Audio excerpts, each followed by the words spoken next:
नमस्कार, Byju's IAS Hindi platform पर आपका स्वागत है।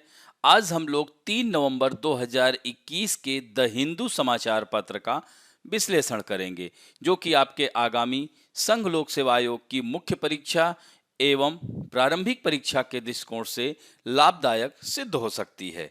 तो आइए सबसे पहले इस सत्र के विषय की चर्चा करते हैं। आज हमने किन किन टॉपिक्स को लिया है, तो उसमें सबसे पहला है विश्व के नेताओं ने वनों को बचाने, मीथेन उत्सर्जन में कटौती करने का संकल्प लिया है। यानी आप लोगों को पता होना चाहिए कि कोप 26 की बैठक चल रही है, ग्लासगो में यह बैठक चल रही है, जिसमें शुरू के आप चाहे यह पहला, दूसरा, तीसरा, चौथा, यहाँ तक जितनी भी खबर है यह कोप 26 से ही जुड़ी हुई है। तो एक एक करके इन सब का हम लोग चर्चा करेंगे और इन्हें देखेंगे कि किस प्रकार के निर्णय विश्व के देश ले रहे हैं।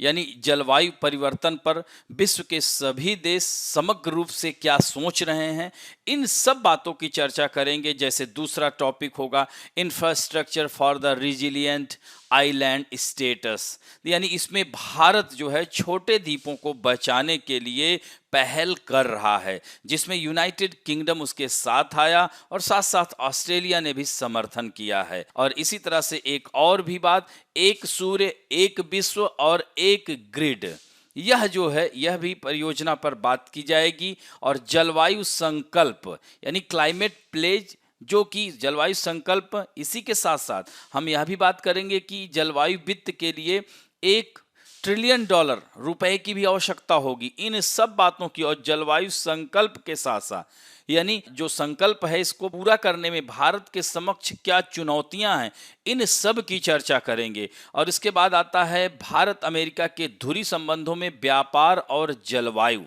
इस पर भी हम लोग विस्तृत चर्चा करेंगे। और इसके बाद जो अंतिम टॉपिक होगा कोविड के समय भारतीय महिला प्रवासी कामगारों की, और अंत में मुख्य परीक्षा अभ्यास प्रश्न की बात करेंगे, जिसमें 2 प्रश्नों को हम लोग लेंगे और इसे आप लोग लिखकर अवश्य देखें। अब बढ़ते हैं, तो आज का जो पहला पेज नंबर 1 पर आया हुआ है, इसको जीएस के 3rd पेपर यानी एनवायरनमेंट एंड इकोलॉजी के अंतर्गत डाल सकते हैं। यानी world leaders place to save forest, cut methane emission, यानी यहां पर 2 महत्वपूर्ण मुद्दों पर संकल्प लिया है विश्व के देशों ने। यानी कोप 26 में 90 देश यूएसयू योजना में शामिल हुए। भारत, चीन, रूस अभी इसमें शामिल नहीं हुआ है। तो यह जो है प्रमुख तथ्य यही है कि ग्लासगो में कोप 26 जलवायु सम्मेलन के नेताओं ने दशक के अंत तक यानी 2030 तक वनों को कटाई को रोकने, ग्रीन हाउस गैस मीथेन जिसे CH4 कहते हैं, उत्सर्जन को कम करने का संकल्प लिया है, ताकि धीमी जलवायु परिवर्तन में मदद मिल सके। तो लगभग 90 देश 2020 के स्तर से 2030 तक मीथेन उत्सर्जन को कितना प्रतिशत, 30% तक कम करने के लिए अमेरिका और यूरोपीय संघ ने मीथेन उत्सर्जन कम करने के समझौते का एक प्रस्ताव तैयार किया था। तब से इस समझौते पर कनाडा, ब्राजील, दक्षिण कोरिया, जापान, कोलंबिया, अर्जेंटीना समेत दस्तखत कर चुके हैं। तो ये जो ग्लोब मीथेन प्लेज है, यह जो कह सकते हैं ग्लोबल, इसको कह सकते हैं ग्लोबल मीथेन प्लेज, यह 40% यानी कि जो यह दस्तखत करने वाले जो 100 देश हैं, 100 देश हो गए हैं, संख्या 100 देश हो गई है, क्योंकि यह सितंबर में ही शुरू कर दिया गया था। तो 40% ही इस मीथेन उत्सर्जन के जिम्मेदार हैं। तो जो बड़े जो इसके जिम्मेदार हैं, जैसे भारत हो गया, ऑस्ट्रेलिया हो गया, चीन हो गया, रूस, यह सब इसमें हिस्सा नहीं लिए। हालांकि वनों की कटाई पर रूस और चीन ने साइन किया है, लेकिन भारत ने इन दोनों मुद्दों पर अपने आप को दूरी बनाकर रखा है।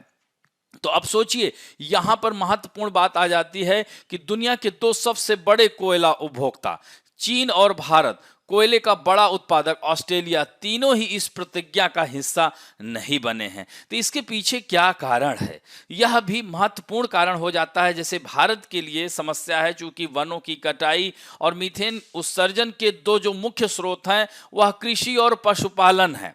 तो यानी कृषि मीथेन के उत्सर्जन के जो प्रमुख घटक में जो है कृषि और पशुपालन, और वह भारत की एक तरह से देखा जाए तो अर्थव्यवस्था की मुख्य कह सकते हैं मेरुदंड है। और उसी को अगर हम कंट्रोल अभी से करने लगेंगे तो हमारा देश कैसे विकसित हो पाएगा और हमारा देश विश्व के देशों की अर्थव्यवस्था के साथ कैसे सामंजस्य स्थापित कर पाएगा। तो यही कारण है कि भारत अभी तक इन दोनों समझौतों पर हस्ताक्षर नहीं किया है। तो वनों के लिए 19 बिलियन डॉलर, यानी आप ग्लोबल फॉरेस्ट वॉच के अनुसार 2020 में दुनिया ने 2,58,000 वर्ग किलोमीटर जंगल को खो दिया है। अब सोचिए, यानी कि लगभग यूके के इतना जंगल खत्म हो चुके हैं। तो 100 से अधिक राष्ट्रीय नेताओं ने दशक के अंत तक वनों की कटाई और भूमि क्षरण को रोकने के लिए यह संकल्प लिया है। इसके लिए 19 बिलियन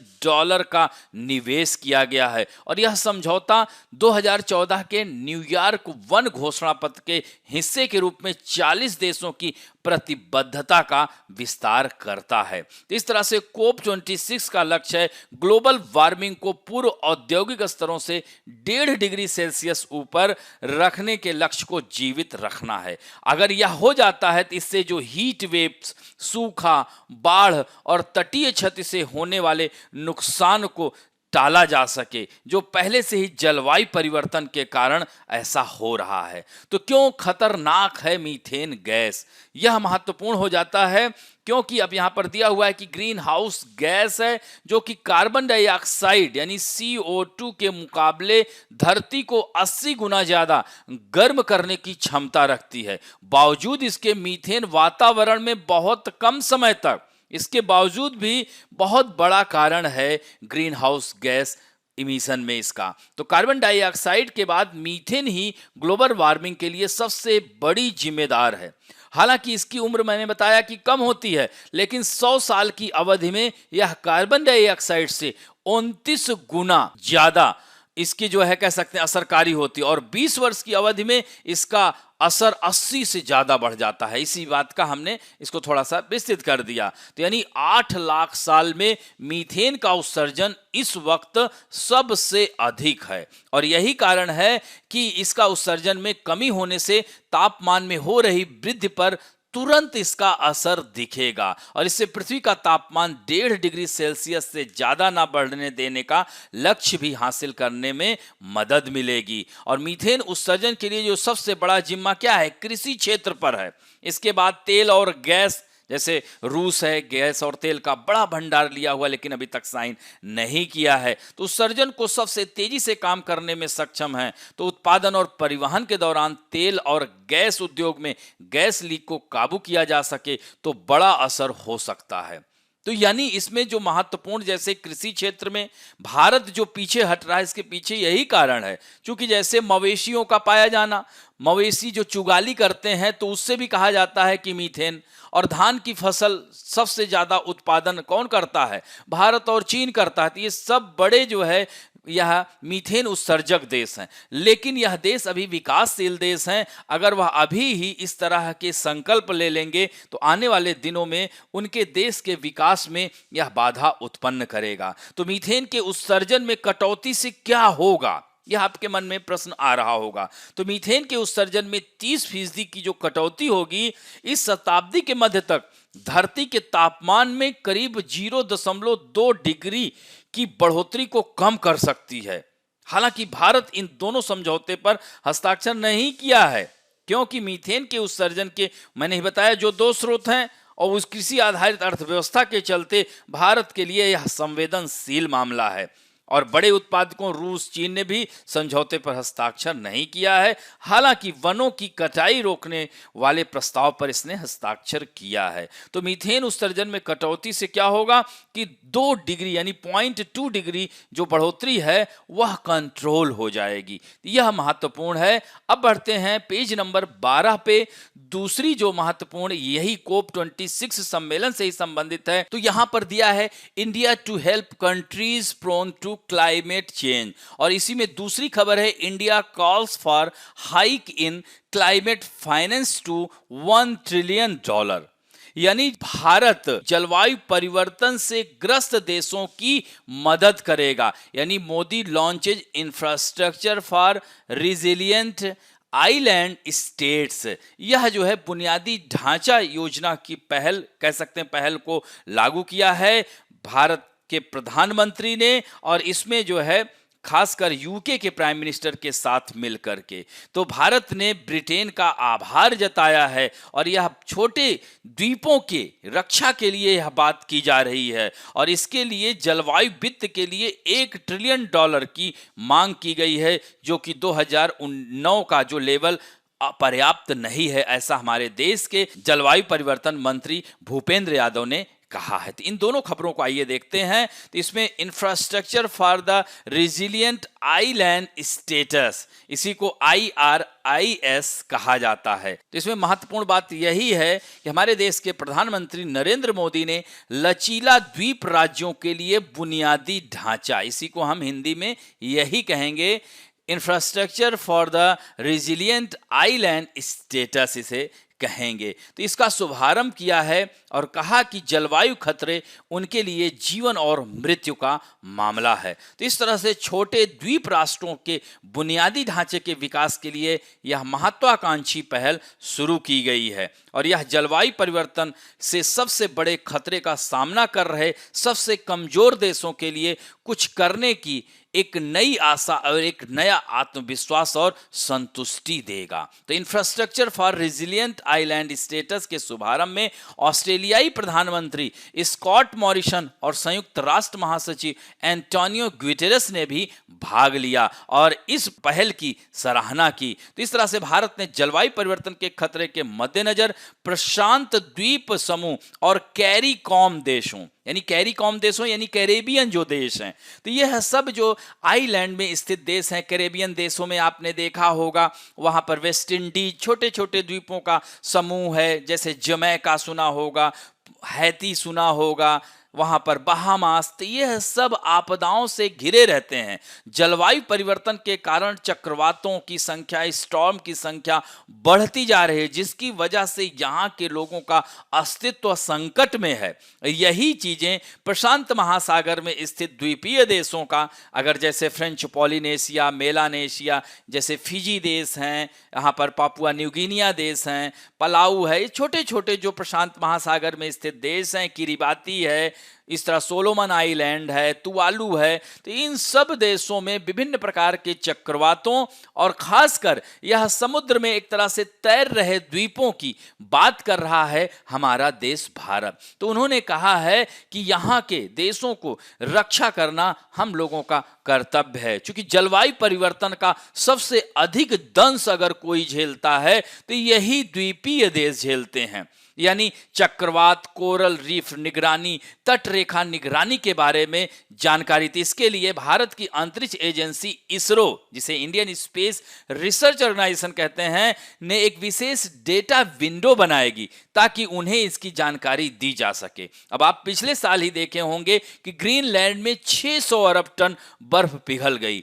अब यह बर्फ पिघल कर कहां जाएगी? समुद्र का तल बढ़ेगा, और समुद्र का तल बढ़ेगा तो इससे द्वीपीय देश धीरे धीरे समाप्त हो जाएंगे, उसी सागर में समाहित हो जाएंगे। तो इसी कारण यूके इसमें आर्थिक रूप से योगदान दे रहा है, यूके इसका हिस्सा है। तो इस तरह से IRIS पहल CDRI का एक हिस्सा है, जो विशेष रूप से छोटे द्वीप विकासशील राज्यों में पायलट परियोजनाओं वाले क्षमता निर्माण पर ध्यान केंद्रित करता है। तो इस नई पहल में भारत, ब्रिटेन, ऑस्ट्रेलिया के बीच सहयोग का परिणाम है, और इसमें फिजी, जमैका और मॉरिशस जैसे छोटे द्वीप राष्ट्रों के नेताओं की भागीदारी भी शामिल है। तो इस तरह से इसके लिए मैंने यही बताया कि इन सब के लिए इतने देश इसमें समर्थन में आ रहे हैं, इसके साथ साथ जलवायु वित्त की भी आवश्यकता पड़ेगी। तो भारत ने यही कहा है कि जलवायु वित्त 2009 में जो तय किए गए स्तरों पर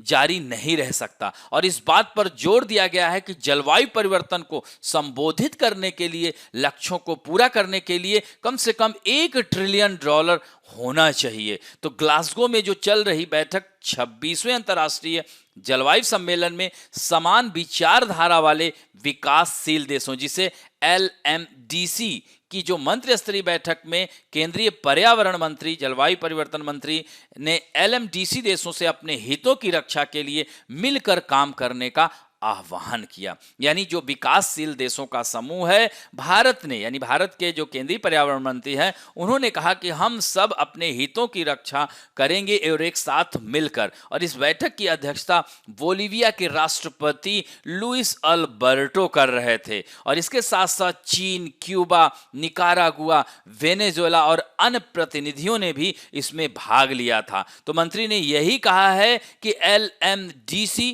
यानी समान विचारधारा वाले विकासशील देशों के सदस्यों से अंतर्राष्ट्रीय सौर गठबंधन, जिसे इंटरनेशनल सोलर जो है अलायंस कहा जाता है, आपदा प्रतिरोधी बुनियादी ढांचे के लिए गठबंधन जिसे CDRI यानी coalition for disaster resilient infrastructure कहा जाता है। तो यह उद्योग संक्रमण के लिए नेतृत्व समूह, जिसे लीड IT सहित वैश्विक पहल का समर्थन करने के लिए भारत के साथ हाथ मिलाने का अनुरोध किया गया है। तो इस तरह से भारत ने कहा है कि इसके लिए $1 ट्रिलियन की आवश्यकता होगी। अब बढ़ते हैं, पेज नंबर 12 पे ही आई हुई खबर है, इसको भी इन्वायरमेंट एंड इकोलॉजी के अंतर्गत डाल सकते हैं। One sun one world one grid for seamless energy, यानी over 80 countries endorse initiative by India and UK। यह महत्वपूर्ण है और यह देख सकते हैं कि 80 से अधिक देशों ने भारत और UK की इस पहल का समर्थन किया है। इसमें ग्रीन इनिशिएटिव यानी one sun one world one grid group नामक सरकारों का एक समूह शामिल है। इसकी घोषणा COP26 में यूनाइटेड किंगडम के प्रधानमंत्री बोरिस जॉनसन और भारत के प्रधानमंत्री नरेंद्र मोदी के द्वारा की गई। तो यह जो है भारत में ग्लासगो में COP26 जो जलवायु शिखर सम्मेलन चल रहा है, उसी में एक सूर्य, एक विश्व और एक ग्रिड को आह्वान किया गया, जिसका लक्ष्य है जहां सूर्य की रोशनी है वहां सौर ऊर्जा का दोहन करना और उस संचित ऊर्जा की आपूर्ति वहां करना जहां उसकी सर्वाधिक जरूरत हो। इसमें भारतीय अंतरिक्ष अनुसंधान संगठन ने एक ऐसा एप्लीकेशन डेवलप किया है जो पृथ्वी के किसी भी बिंदु पर संभावित सौर ऊर्जा की गणना कर सकता है और यह तय करने में मदद कर सकता है कि क्या यह सौर ऊर्जा प्रतिष्ठानों के लिए उपयुक्त है। तो इसमें जो महत्वपूर्ण जो समूह में फ्रांस, भारत, यूनाइटेड किंगडम, संयुक्त राज्य अमेरिका शामिल है। इसमें अफ्रीका, खाड़ी देश, लैटिन अमेरिका,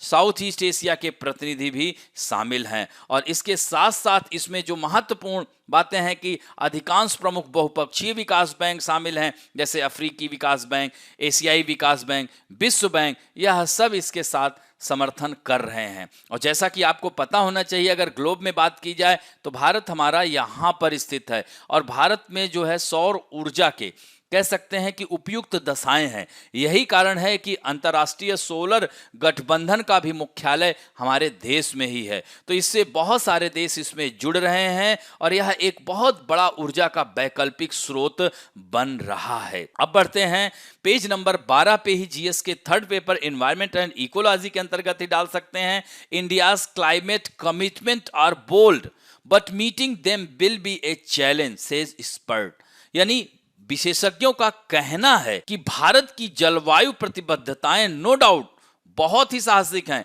लेकिन उन्हें पूरा करना एक चुनौती होगी। और इसके साथ साथ संपादकीय पृष्ठ पे भी आया हुआ है क्लाइमेट प्लेज। तो यह जलवायु संकल्प, तो इन दोनों बातों को एक साथ ही हमने लिया हुआ है। तो इसमें यही बात की जा रही है कि यह परिदृश्य तभी स्पष्ट होगा, यानी भारत की जलवायु प्रतिबद्धताएं पूरा करना एक चुनौती होगी, विशेषज्ञों का यही कहना है। तो यह परिदृश्य तभी स्पष्ट होगा जो भारत ने निर्णय लिया है, 5 सूत्रीय कार्यक्रम जो है कल मोदी जी ने कहा था, तो अपने लक्ष्यों को प्राप्त करने के लिए किस तरह से योजना बना रहा है यह वक्त बताएगा। यानी भारत 2070 तक कार्बन तटस्थता तक पहुंच जाएगा। प्रधानमंत्री नरेंद्र मोदी ने 5 सूत्रीय कार्य योजना के हिस्से के रूप में जो घोषणा की है, यह क्या पूरा कर पाएगा? और 2030 तक 50% तक कम करना शामिल है। तो यह भारत के समक्ष चुनौती है।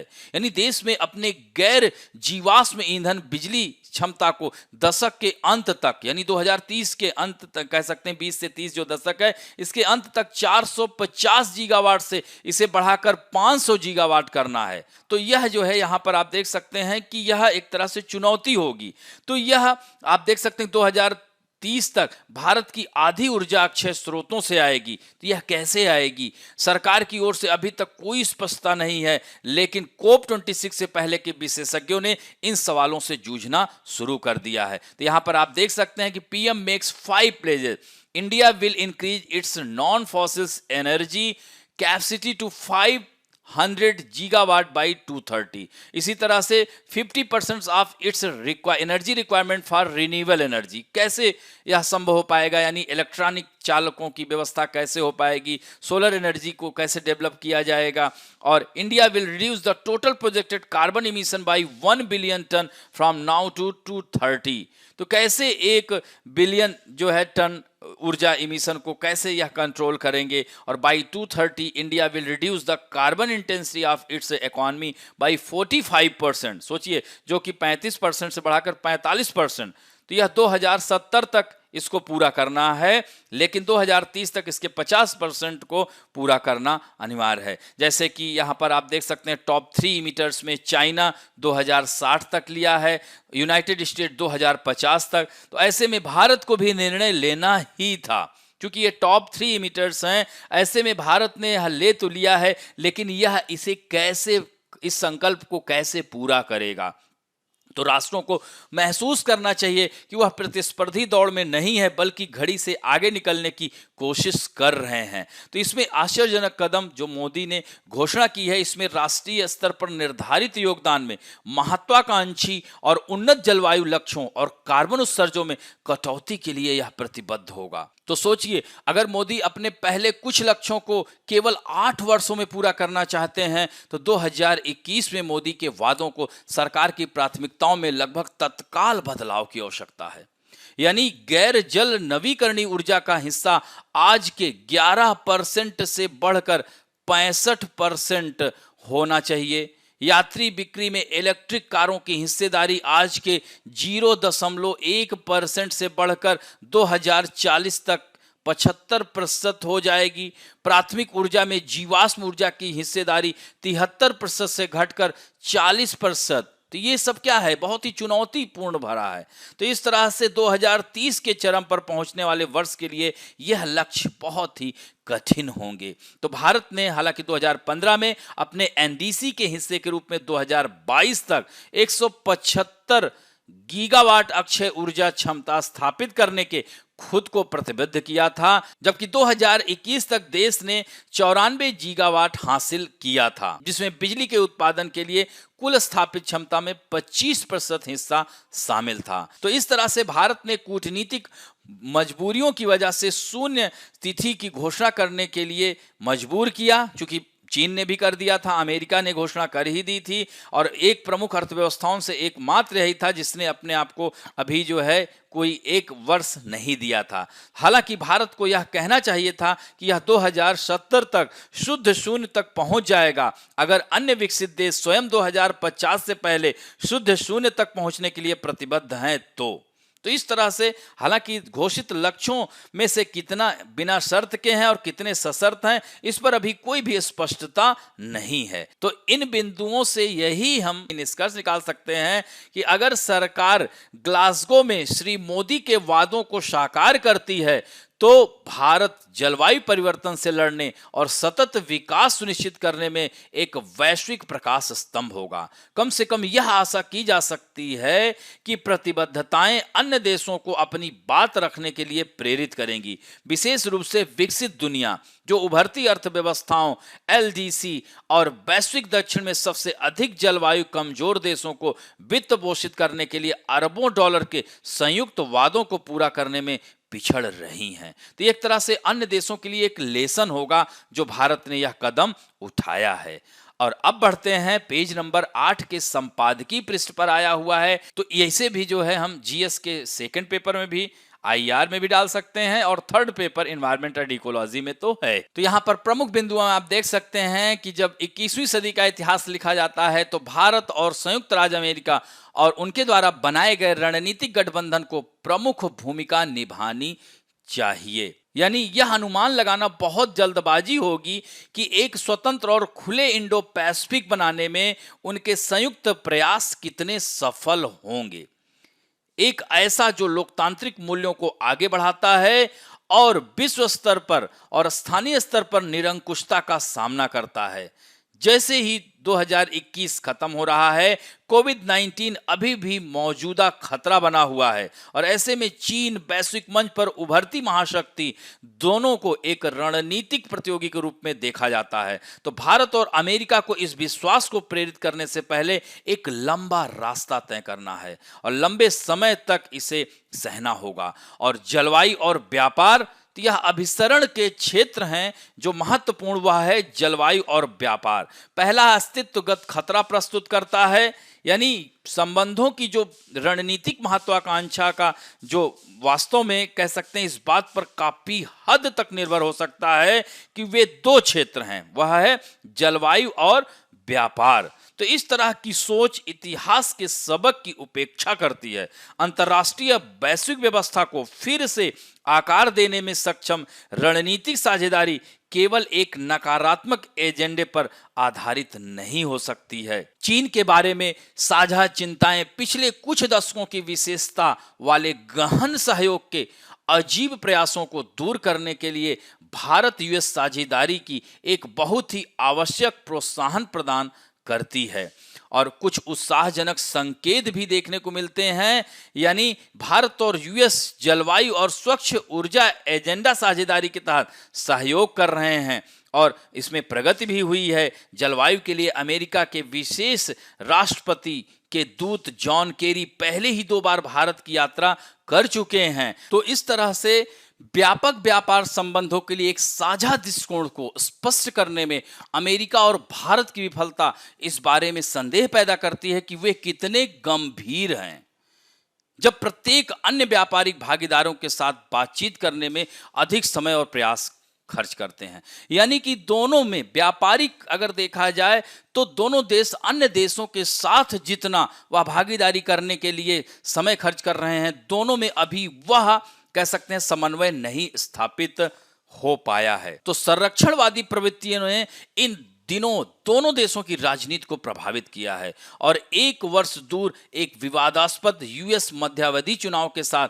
समस्या समाधान परिणामों को प्राप्त करने और भविष्य के लिए व्यापार पर एक दृश्य स्थापित करने के लिए राजनीतिक खिड़की तेजी से बंद हो रही है। तो इस बिंदु पर महत्वपूर्ण यही है कि भारत और अमेरिका को ध्यान देना होगा।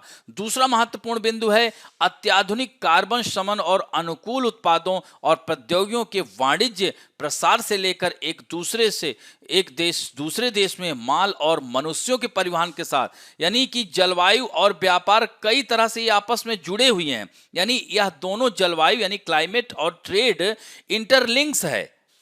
तो यदि भारत और यूएस जैसी सरकारें जलवायु संबंधी प्रौद्योगिकियों के साझाकरण को प्रोत्साहित करने के लिए नीतियों का समन्वय करती हैं और व्यापार से जुड़े उत्सर्जन को कम करने के लिए दृष्टिकोणों को संरेखित करती हैं, तो निश्चित रूप से यह कहा जा सकता है कि जलवायु व्यापार अंतर संबंध शुद्ध सकारात्मक हो सकता है।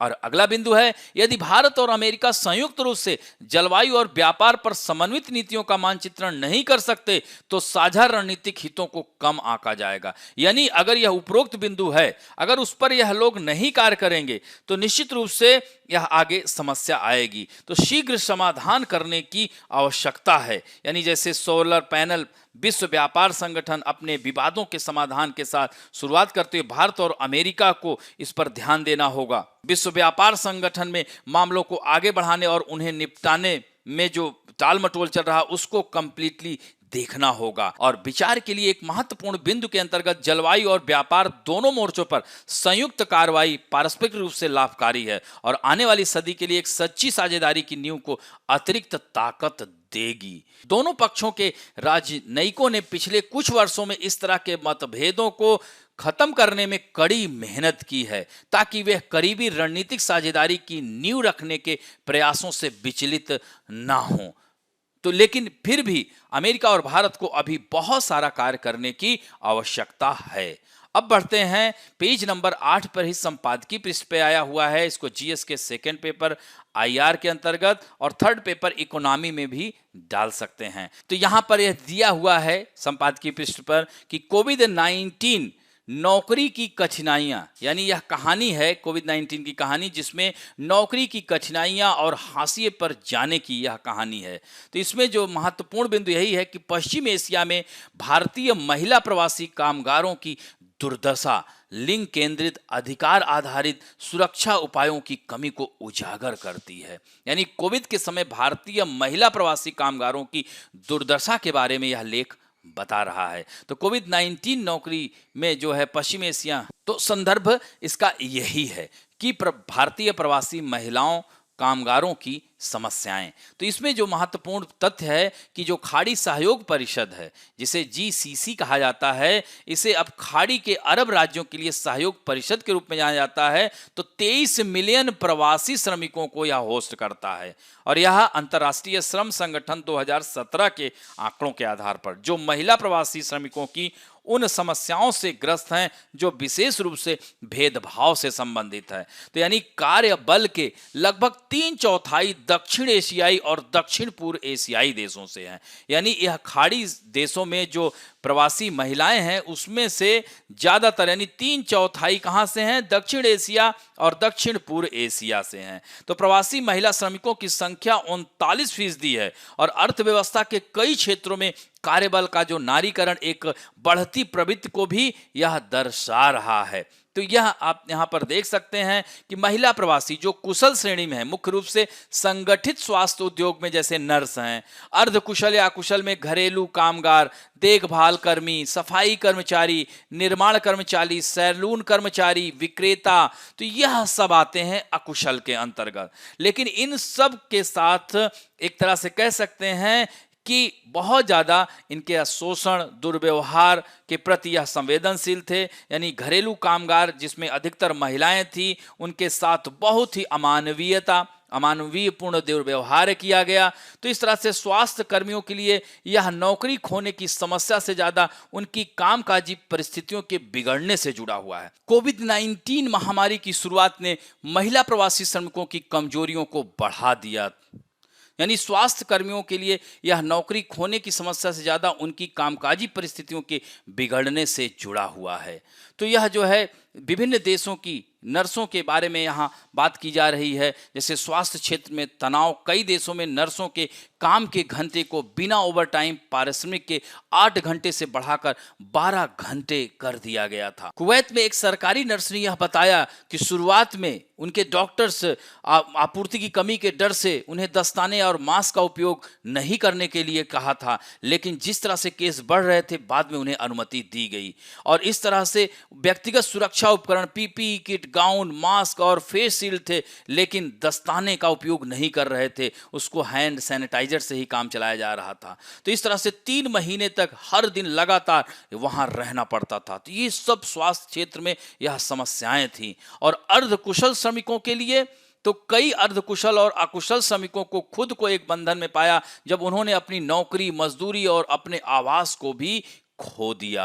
यानी जब उन्होंने 2021 की शुरुआत में किसी अन्य कर्मचारी से बात की तो उसका वीजा समाप्त होने वाला था और वह नौकरी की तलाश कर रही थी। उसने कुवैत में एक स्थानीय महिला के स्वामित्व वाले सैलून में काम किया जिसमें उसे साझा आवास, वेतन और काम के अच्छे घंटे प्रदान किए थे। लेकिन बाद में वह सैलून भी क्या हुआ, वह भी जो है खत्म हो गया। लॉकडाउन की वजह से वह पूरी तरह से वह सैलून बंद हो गया। तो सैलून में दक्षिण और दक्षिण पूर्व एशिया की 30 विवाहित महिला कर्मचारी थी और सैलून पहले मार्च 2020 में अस्थायी रूप से बंद हुआ और सभी श्रमिकों को अक्टूबर तक आवास और भोजन दिया गया, जो उनके क्षतिपूर्ति लाभ से काट लिया गया। हालांकि अक्टूबर में सैलून जल्द ही दिवालिया हो गया। तो इस तरह से देख सकते हैं कि बिना किसी लाभ के उनको खाली करना पड़ा था। तो जिस तरह से देख सकते हैं कोविड-19 के दौरान संवेदनशील क्षेत्रों में काम करने के लिए वाली महिलाओं की स्थिति का इसमें वर्णन किया गया है। अन्य मामलों में भी इसी तरह का दिखाई दे रहा था कि असुरक्षित श्रमिकों में कुछ अवैध रूप से काम करने वाले थे। उदाहरण के लिए एक महिला थी जिसने चाइल्ड केयर वीजा प्रवास किया था, लेकिन अपनी नौकरी खो दी क्योंकि उसने पूर्व नियोक्ता कोविड-19 के दौरान अपने बच्चे की सुरक्षा को लेकर चिंतित थे। तो अब ऐसे में जो चाइल्ड केयर जो वीजा था उसका एक तरह से वहां पर निरस्त हो जाता है, क्योंकि अब लोग जो है घर में जो केयर टेकर रखते थे उन सब को हटा दिया था इस बीमारी के डर से। तो महिला ने तब बहुत कम मजदूरी के साथ एक गृहिणी के रूप में काम करना शुरू कर दिया था, लेकिन वह वेतन वृद्धि मांगने से हिचक रही थी क्योंकि उसे रिपोर्ट किए जाने का डर था। तो इस तरह की बहुत सारी समस्याओं को महिलाओं ने झेला। अतः निष्कर्षतः हम यही कह सकते हैं कि चाहे पेशेवर रूप से कुशल हो या अकुशल, प्रवासी महिला श्रमिकों के लिए विदेशी भूमि पर यह आसान नहीं था। जहां उन्होंने भेदभाव और शोषण का सामना किया, वह कोरोना वायरस महामारी द्वारा बहुत ही जटिल हो गया था। यह निश्चित रूप से प्रवासियों की सुरक्षा के लिए महिला केंद्रित अधिकार आधारित नीतियों के निर्माण में बनी खामियों पर प्रकाश डालता है। तो इससे आगे के लिए यह सोचने पर मजबूर करता है। यह भी बहुत ही महत्वपूर्ण लेख था। अब बात करते हैं मुख्य परीक्षा अभ्यास प्रश्न, जिसमें पहला प्रश्न है ग्लासगो में COP26 शिखर सम्मेलन के दौरान भारत द्वारा घोषित प्रमुख पहलों का वर्णन करें। इसको बहुत ही सुंदर तरीके से, जैसा कि हम रोज आपको बताते हैं, भूमिका और उसके बाद मध्य भाग बहुत ही महत्वपूर्ण, और हालांकि यह तीनों सबसे महत्वपूर्ण बिंदु हैं। तो इस पर जो है आपको लिखना है कि भारत द्वारा जो घोषित पहल हैं और इन पहलों को भारत कैसे प्राप्त करेगा, चुनौतियां क्या क्या हैं, इन सब को लिखने का प्रयास करिएगा। और दूसरा प्रश्न है महिला श्रमिकों के सामने आने वाली चुनौतियों पर विशेष जोर देते हुए पश्चिम एशिया में भारतीय प्रवासी कामगारों की दुर्दशा का परीक्षण करें। आशा करता हूं कि इसको आप बहुत ही सुंदर ढंग से इसको आप अपने उत्तर में इसको लिख सकेंगे। इसमें भी वही भूमिका में प्रवासी भारतीय महिलाओं की समस्या और उसके साथ साथ उसके बारे में क्या क्या समस्याएं थी, कौन कौन से क्षेत्र अकुशल, कुशल, अर्ध जो भी श्रमिक क्षेत्र थे, वह चाहे जो है पेशेवर रहे हों, हर क्षेत्र में समस्या का सामना करना पड़ा। इन सब बातों को लिखते हुए निष्कर्षतः यही कह सकते हैं कि आने वाले समय के लिए हमें सचेत रहना होगा। इस पर इसने प्रकाश डाला है। खासकर कोविड-19 ने नई परिस्थितियों, नई रणनीतियों को बनाने के लिए विवश किया है। तो इस तरह से लिखेंगे तो यह आपका उत्तर और भी सुंदर हो जाएगा। इस तरह से अब यहीं पर समाप्त करता हूं। आशा करता हूं कि यह अंक आपको अच्छा लगा होगा, और अच्छा लगे तो प्लीज लाइक, शेयर, सब्सक्राइब और बेल आइकन दबाना ना भूलें। धन्यवाद।